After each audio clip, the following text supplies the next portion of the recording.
வந்து ஓலைச்சுவடி தான். இந்த ஓலைச்சுவடியிலுமே என்ன ஆகுது அப்படின்னா, அந்த காலத்துல பூந்தப்பன ஓலைகள் தான் எழுத முடியும் அப்படிங்கிறத ஒரு ஒரு வரைமுறையா வச்சிருந்தாங்க. இன்னைக்கு பூந்தப்பன ஓலையில எழுதிக்கிறாங்க. ஆனா அதுக்கப்புறம் என்ன பண்ணாங்க, சரி அதிகப்படியா எழுதுன்னு சொல்லி பண ஓலைய அந்த இதை பேர் பண்ணாங்க. இந்த பண ஓலைய குறுக்கோலையும் இல்லாம சாவோலையும் இல்லாம நடு ஓலைய கட் பண்ணி எடுத்து வருவாங்க.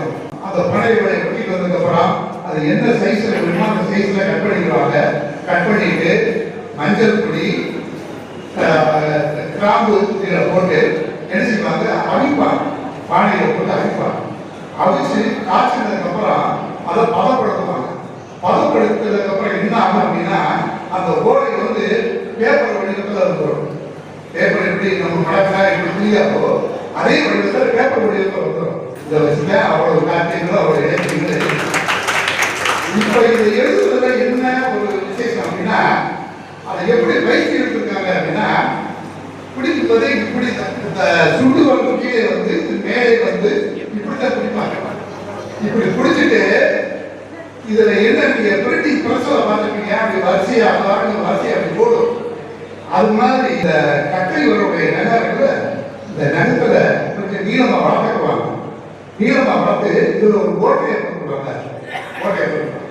ஓட்டை போட்டு இதை வச்சு இந்த அந்த ஓட்டைக்குள்ள இந்த எழுத்தாணி உள்ள இருக்கும். அப்போ இந்த எழுத்தாணி விலகாது. இந்த ஓலை எழுதும்போது எப்படின்னா, இந்த ஓலை என்ன அப்படின்னா, இது வந்து இப்படி வரிசையா இது மாதிரி இப்படி போயிட்டே இருக்கும். பிரசவ போறத போயிட்டே இருக்கும். இது எழுதிட்டே இருக்கும். இவ்வளவு நுணுக்கங்களையும் இவ்வளவு கஷ்டங்களையும் மட்டும்தான் அந்த திருக்குறளை வந்து எழுதியிருக்காங்க. இது எனது ஆசான் அவரோட பயிற்சி எடுத்து 1930 திருக்குறளையும் நான் எழுதியிருக்கிறேன். அப்பப்போ அவங்க செய்யக்கூடிய சாணை சொல்லுவாங்க. ஒரு 5 பொருள் எழுதுமே சொல்லுவாங்க. அந்த சாணைக்குள்ள தீக்கிட்டா அதனுடைய சாப்பிட்டு கிடையாது. தமிழர்களுடைய இந்த ஆண்டோட வந்து மேலும் சிறப்புடைய என்னால் முடிந்த உதவிகளை செய்து கொண்டிருக்கிறேன். இன்னும் நான் அதற்கான உதவிகளை செய்வேன் என்று கூறி எனக்கு வாய்ப்பை நன்றி கூறி விடைபெறுகிறேன்.